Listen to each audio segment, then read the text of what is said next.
Hello दोस्तों, कैसे हो आप सब। उम्मीद करती हूँ कि आप सब अच्छे होंगे। आज मैं आप लोगों के लिए लेके आई हूँ कुछ ऐसे आसान और सिंपल से टिप्स जिसका इस्तेमाल करके आप अपने घर के काम को बहुत ही आसानी से निपटा सकते हैं, जिससे समय की भी बचत होगी और काम भी बहुत आसानी से हो जाएगा। हम लेडीज़ों को बहुत सारे ऐसे काम होते हैं जिसको अगर थोड़ी सी समझदारी से करें तो बहुत ही ईजिली उस काम को निपटा सकते हैं। तो चलिए मैं कुछ 6 आसान टिप्स आप लोगों को बताऊंगी। वीडियो को अंत तक ज़रूर देखिएगा और पूरा देखिएगा। तो सबसे पहला टिप है यहाँ जूतों को लेकर। हम लोग गर्मी के सीज़न में जूते धोते तो ये सूख जाते हैं, लेकिन बरसात और ठंडी में जूते धोते तो ये सूखते नहीं हैं, और जब इस तरीके से टिका कर रखते हैं तो पानी नीचे की ओर इकट्ठा हो जाता है। उसके लिए मैं आप लोगों को एक बहुत आसान टिप बताऊँगी। तो इसके लिए आप ये पॉलीथीन ले लें इस तरीके का, जिस टाइप से आपका जूता उस हिसाब से बड़ा या छोटा ले लें, और दोनों किनारों को हमें जो पॉलीथीन का ऊपर वाला भाग है उसमें इस तरीके से फंसा लेना है और इसे किसी भी जगह पर यानी कि लटका कर रखना है। यहाँ पे हम कपड़े वगैरह सुखाते हैं वहाँ पे भी आप पिन की सहायता से इसे इस तरीके से लटका के रख सकते हैं। इससे जूते बहुत आसानी से सूख जाएंगे। तो आपको ये टिप शायद आपको पसंद आया होगा, ज़रूर से फॉलो करिएगा। अब मेरी दूसरी टिप है यहाँ बेडशीट को लेकर। हमारे घर में बहुत सारे बेडशीट होते हैं। कभी हम त्यौहार वगैरह या मेहमान के आने पर भी जो बेडशीट बिछाते हैं हम लोग इकट्ठा रख देते हैं कभी।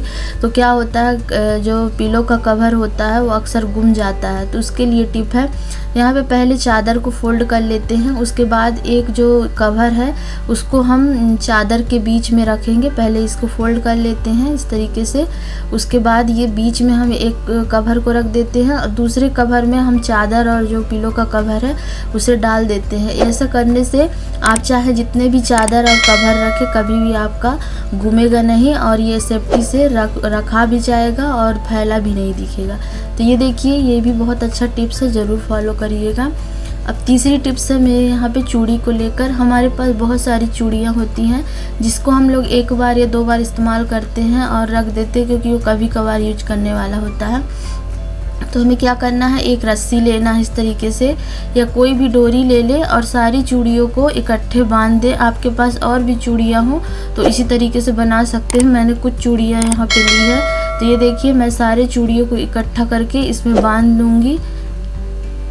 बांधने के बाद अब हमें क्या करना है, कोई भी आपके पास कार्टून हो या डब्बा हो या कंटेनर हो बड़े साइज का, उसमें आप इसे डालकर रख सकते हैं। पहले इसे अच्छे तरीके से बांध लें।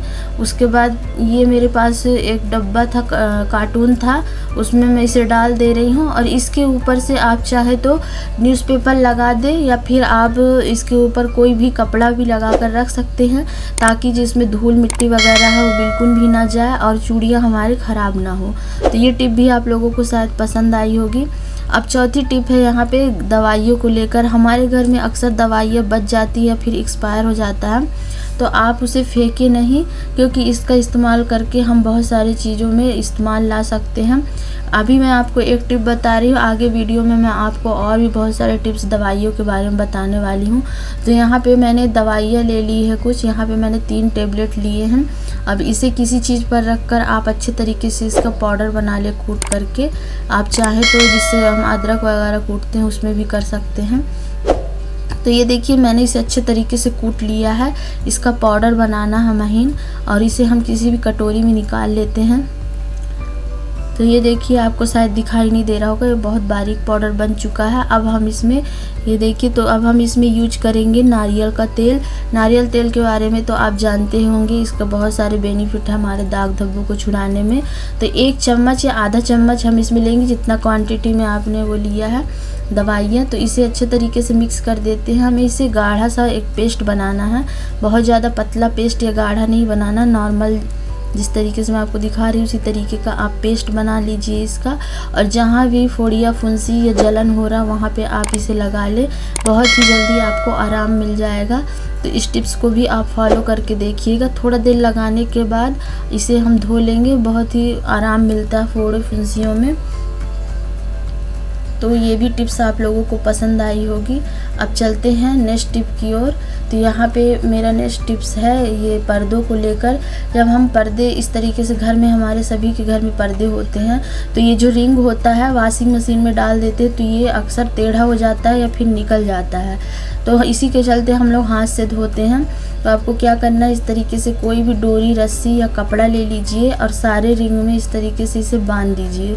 बांधने के बाद इसे मशीन में डालेंगे तो ये आपका रिंग कभी भी टूटेगा नहीं, ना ही ख़राब होगा, ना ही टेढ़ा होगा, बहुत ही ईजिली ये धुल जाएगा। तो ये भी टिप्स शायद आप लोगों को पसंद आई होगी। अब मैं आप लोगों को एक और टिप बताने जा रही हूँ। जब हम किचन में काम करते हैं या कभी भी हमारा हाथ कट जाता है तो हम हाथ में बैंडेज लगाते हैं तो ये गीले हो जाते हैं बर्तन धोने से या खाना बनाने से। उसके लिए क्या करना है, बलून लेना है और ये ऊपरी वाला हिस्सा हमें निकाल देना है, क्योंकि ये बहुत ज़्यादा टाइट होता है, हमारे हाथ में ये नुकसान कर सकता है। फिर इस तरीके से बलून को जिस उंगलियां में आपके कटे हुए बैंडेज लगा हो उसमें आप लगा लें और इजीली कोई भी काम कर सकते हैं। ये गीला नहीं होगा और सेफ्टी से बना रहेगा।